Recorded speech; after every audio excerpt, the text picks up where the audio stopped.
E aí galera, tudo bom? Vamos resolver hoje a prova da ESA do ano de 2015, as questões de história.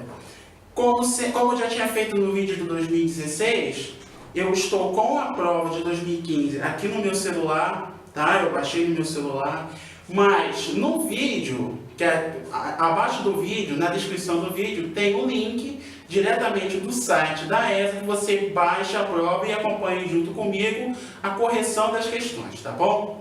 Vamos lá para a gente não perder muito tempo. A primeira questão que a gente vai ver aqui, ela foi uma questão aproveitada tanto para o combatente, como para a área da música, como para a área da saúde. Vamos a ela.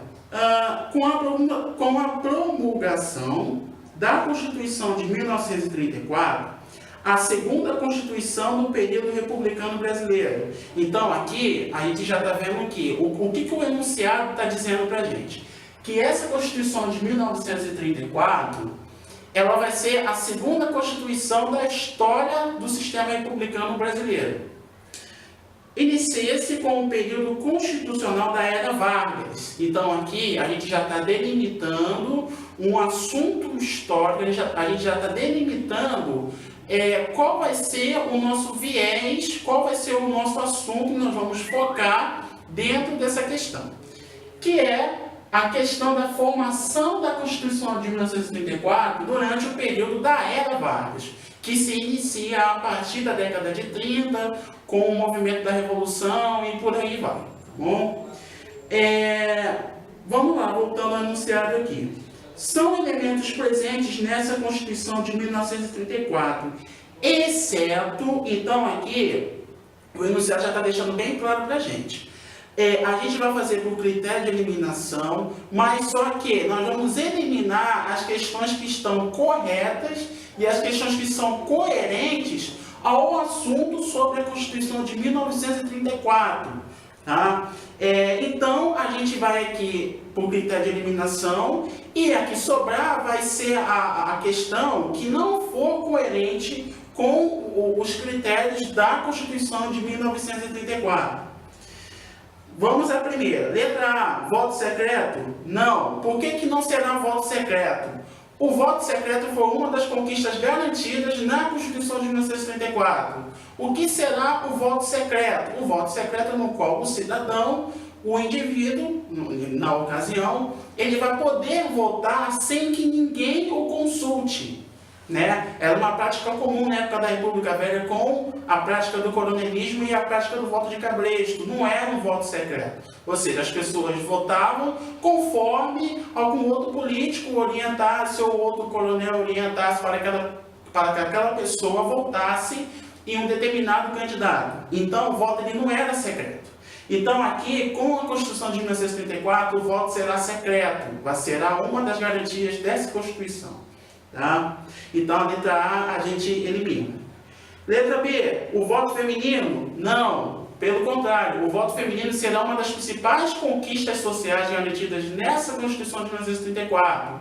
As mulheres vão ter o acesso ao voto e ali não só votar, elas vão também poder participar do processo eleitoral. Elas poderão vir a ser candidatas, tá? Então, aqui, a letra B a gente elimina. A letra C, Justiça Eleitoral. Não, porque a Justiça Eleitoral foi um órgão governamental no qual o Getúlio Vargas criou. Né? São os órgãos em que há cada instância representada nos estados e também no Distrito Federal, na capital, na qual se representa por meios judiciais o sistema eleitoral brasileiro, que até hoje existe nos dias atuais, né? A justiça eleitoral e por aí vai, em cada estado. Então, não é. Tá? Letra D, jornada de trabalho não superior a 8 horas. Não. Isso aqui não é um assunto necessariamente da Constituição. Virá a ser um assunto da CLT, que foi a Consolidação das Leis do Trabalho. Tá? No qual o próprio Vargas também vai criar essa série de leis trabalhistas depois da ditadura do Estado Novo a partir de 1937. Tá? Então não é um assunto que vai entrar nesta Constituição. Tá? Será um assunto que vai entrar na CLT de 1943. Então aqui a letra D a gente descarta. O que nos restou foi a letra E, eleições diretas para a escolha do próximo presidente da República. Então, será uma escolha direta para eleger o próximo presidente da República, que será, no caso, o próprio Vargas. O Vargas vai conseguir, por meio do Congresso e por meio dessas eleições, conseguir estender o seu governo provisório de 1934 até diante. Né? Então, aqui, a resposta correta, a letra E, pela essas questões. Então, essa questão aqui, uma dica que eu vou dar, que eu estou dando para vocês, é a gente fazer por critérios de eliminação. Realizar por esse critério de eliminação, porque fica da forma mais fácil da gente, além de compreender o conteúdo, também a gente ter uma noção e a gente saber qual questão que se encaixa com o conteúdo da Constituição de 1934 e aquelas que não se encaixam. Né? Vamos para a segunda questão.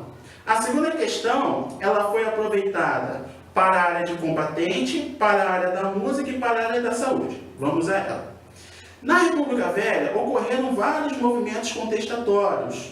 Identifique aquele que está localizado geograficamente de forma correta.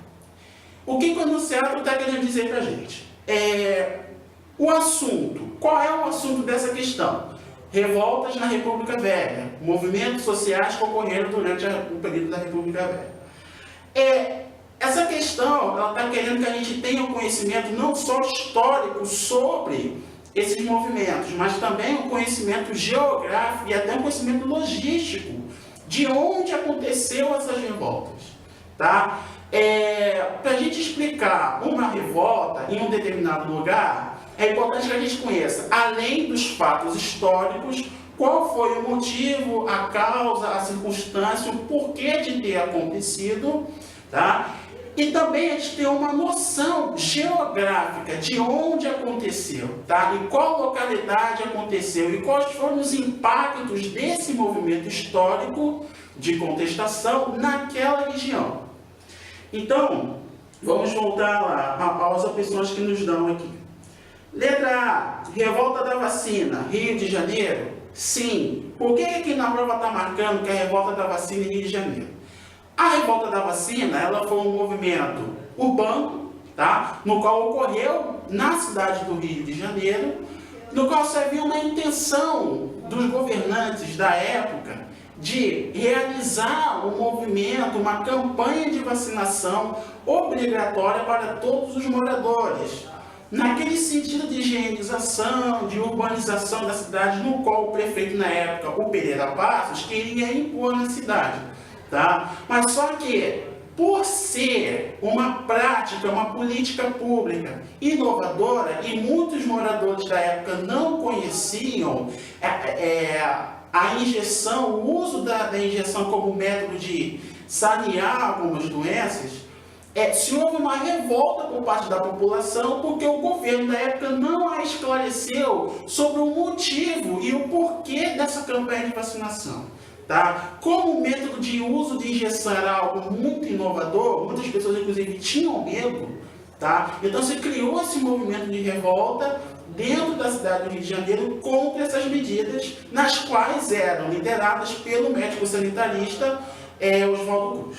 Né? Então aqui a letra A gente marca como a correta, revolta da vacina. Tá? A gente entendeu o contexto histórico da revolta da vacina e o lugar de onde ocorreu, que foi no Rio de Janeiro. Letra B, Revolução Federalista Paraná? Não. A Revolução Federalista ela foi no Rio Grande do Sul. Tá? Então aqui a gente já elimina a questão, ela não vai ser no Paraná. Letra C, Canudos, Minas Gerais? Não. Canudos vai ser um movimento de contestação na Bahia, no sertão da Bahia, e não em Minas Gerais. Então, aqui a gente já elimina. Letra D, movimento do contestado na Bahia? Não. A revolta do contestado ela vai ser uma revolta que aconteceu em Santa Catarina, no sul do país, e não na Bahia. Então, aqui a gente já elimina.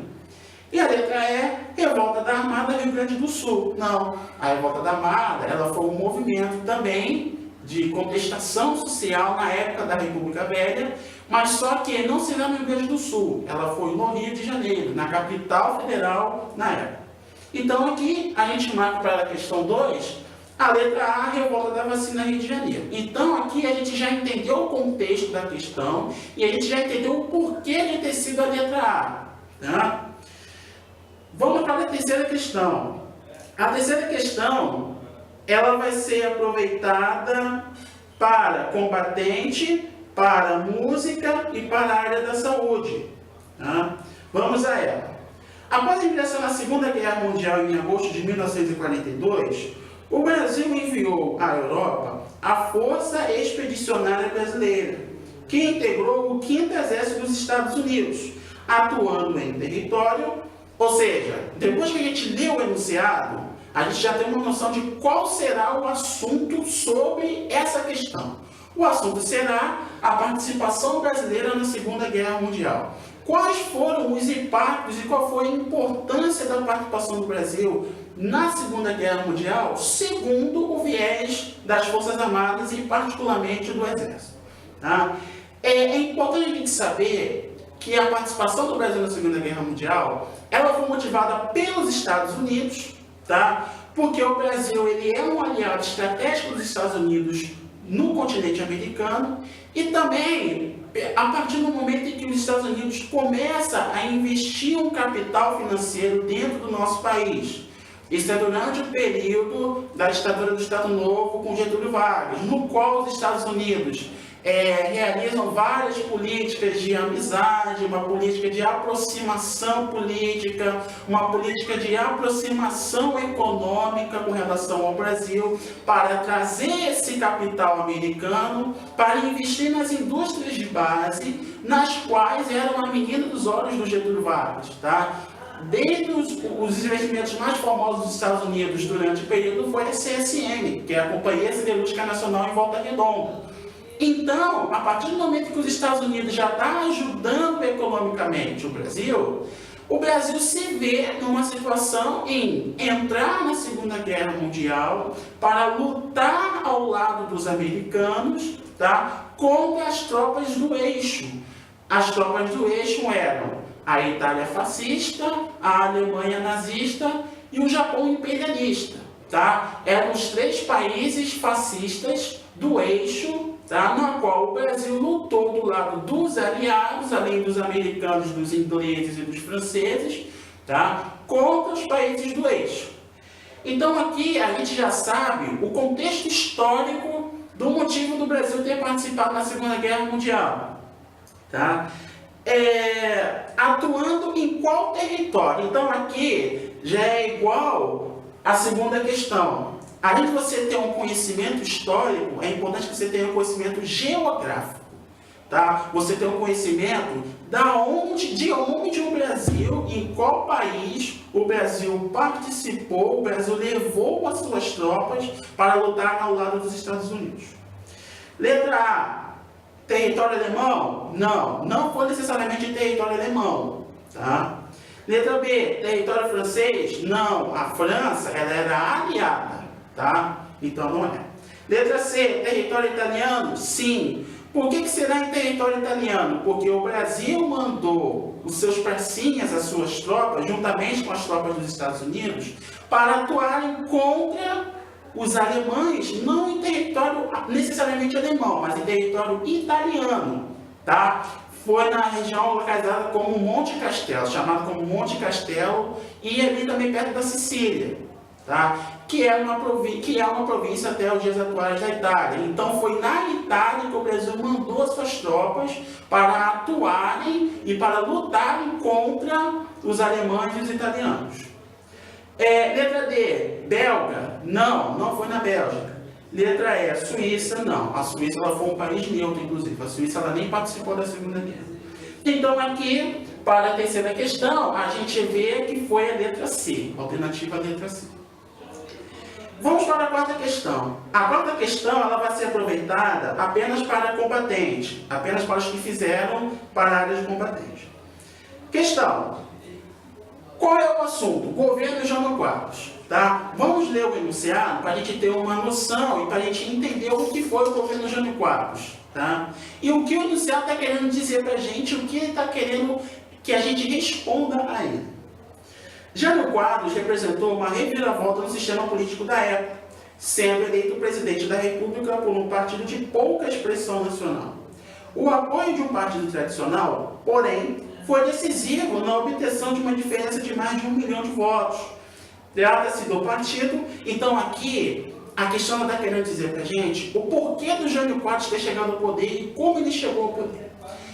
Esse pequeno partido no qual o Jânio Quadros chegou ao poder foi o PTN, tá? Que é o partido que até hoje existe, que tem o emblema da vassourinha. Inclusive, Jânio Quadros, na época, fazia uma propaganda política para eliminar a corrupção e para varrer essa corrupção para debaixo do tapete. Por isso, o emblema da vassourinha. Era um partido de expressão pequena. As ideias do Jânio Quadros, contudo, eram ideias conservadoras, tá? Eram ideias que, a princípio, elas se coincidiriam com um partido da época que também seguia essa linha democrática conservadora, na qual o Jânio Quadros abraçou durante o período. Então, o Enunciado está querendo dizer para a gente qual foi esse partido da época que tinha um maquinário forte, que tinha uma expressão política nacional forte, que ajudou o Jânio Quadros, o ajudou na sua campanha eleitoral para que ele fosse eleito. Vamos às opções. Letra A, PTB? Não. Por que não é o PTB? O PTB é o Partido Trabalhista Brasileiro. Ele foi um partido fundado pelo Vargas, na qual depois o João Goulart também vai fazer parte desse partido. O PTB ele é um partido com viés trabalhista. Ele é um partido com uma filosofia ainda da época da ditadura do Estado Novo. Ele foi fundado necessariamente por Getúlio Vargas. Então, ele é um partido que não segue uma linha conservadora, pelo contrário, ele segue uma linha política trabalhista. Tá? Então, aqui a gente vê que não é a letra A. Letra B, UDN, sim. Por que será a UDN? A União Democrática Nacional.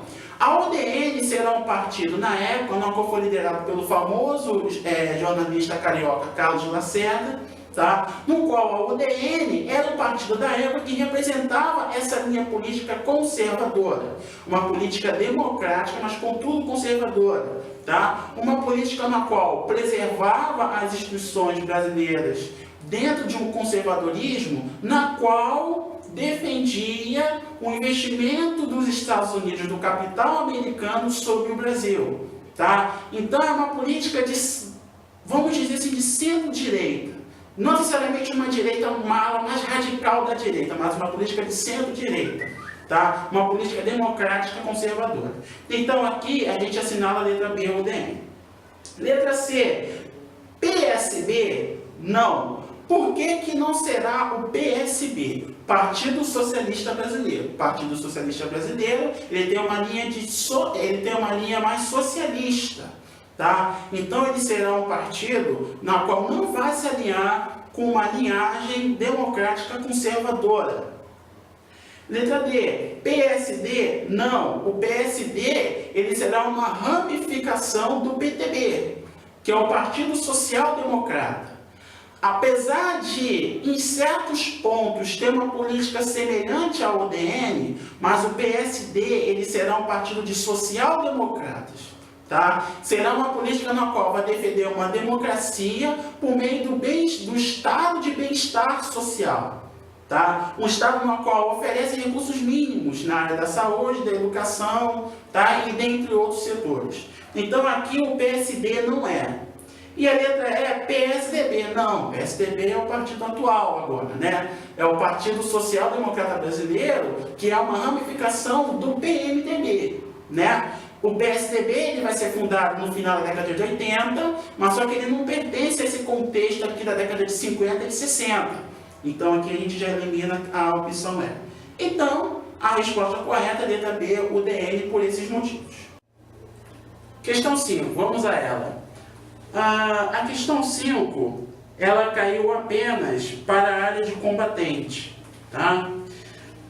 Vamos ao enunciado dela. A primeira Constituição do Brasil, de 1824, estabelecia uma organização do sistema político em 4 poderes. além dos poderes executivo, legislativo e judiciário, havia o poder. Então aqui, depois que a gente lê o enunciado, a gente já tem uma noção de qual é o assunto que o enunciado está querendo dizer para a gente e qual é o assunto que a gente irá interpretar para responder a questão. O assunto é Constituição do Brasil Império de 1824.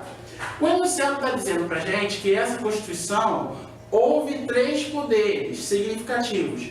De fato, houve esses 3 poderes, o poder executivo, o poder legislativo e o poder judiciário. Tá? Mas só que, além desses 3 poderes, havia um 4º poder acima desses 3 poderes e que correspondia a toda essa pirâmide na qual a Constituição de 1824 formava. Ou seja, esse poder ele vai ser considerado um poder superior a esses 3 poderes e aos outros órgãos governamentais nos quais estão subordinados e nos quais foram criados com a Constituição do Brasil Império.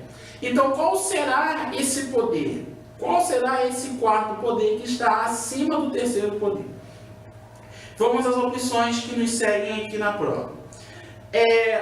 Letra A, absoluto? Não, não é o poder absoluto. O poder absoluto advém do regime político do absolutismo. Tá? O absolutismo é um regime político no qual o rei, tá, ele é superior aos demais outros órgãos pertencentes a um determinado país, a uma determinada monarquia. Tá? Então, como na época o Brasil Império não era necessariamente um rei, tá? Então aqui a gente não considera a letra A. Letra B, hierárquico? Não, não é um poder hierárquico. Apesar de ter essa subordinação entre os poderes, não é um poder hierárquico. Eu pego letra C, poder moderador? Sim, é o poder moderador. Por que será esse poder moderador? O poder moderador, ele é o poder que vai representar a figura do imperador acima dos 3 poderes. Ou seja, o imperador ele vai ter livre-arbítrio para fazer o que...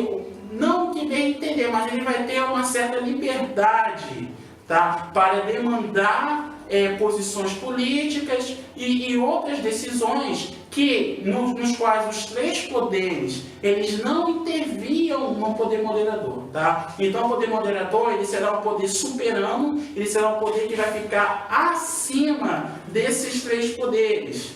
Tá? Voltando lá, então aqui seria no caso letra C.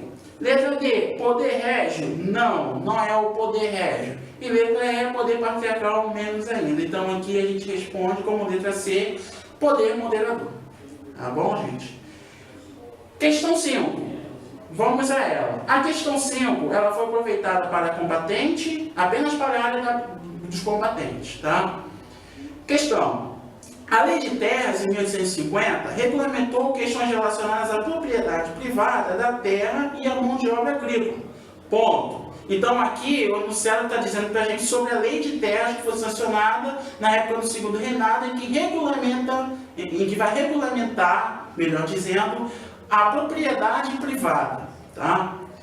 Tal legislação atendeu aos interesses dos grandes fazendeiros da região sudeste, que cultivavam. Então aqui, esse enunciado, ele está citando, ele está indo por 2 vertentes, porque no início ele diz sobre a lei de terras, mas no final, a pergunta, nessa situação, não está querendo saber para a gente, não está querendo dizer para a gente, não está querendo que a gente responda sobre a lei de terras, muito pelo contrário. Esse enunciado está querendo dizer para a gente qual foi o principal produto da época do segundo reinado, qual foi o principal produto de exportação dessa economia do segundo reinado no nosso país.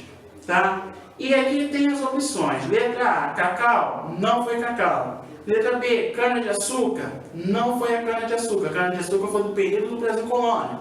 Letra C, soja? Não. Letra D, café? Sim, é o café. Por que será o café? O café, né, é o principal produto de exportação da balança comercial brasileira do segundo reinado. Ele corresponde a 2/3 de toda a produção da nossa economia. Tá? Letra E, algodão? Não. Então aqui é legal a gente entender a seguinte situação. Lei de Terras. A Lei de Terras, ela foi uma lei que fortaleceu as bases econômicas do Brasil Império centradas na produção e cultivo do café. Tá? O porquê disso? A Lei de Terras, ela vai regulamentar aquelas fazendas, aquelas grandes propriedades no qual um fazendeiro que cultivava café não era legalizado. Tá? A partir da Lei de Terras e da legalização dessa propriedade privada, ou seja, uma propriedade de um determinado fazendeiro, ele vai conseguir regulamentar suas terras e com isso vai conseguir com que, de um certo modo, as bases econômicas do Brasil Império pautadas nessa produção de café, nessas fazendas, vai ajudar a fortalecer de um certo modo. Tá? Então aqui a gente responde como letra D, o café.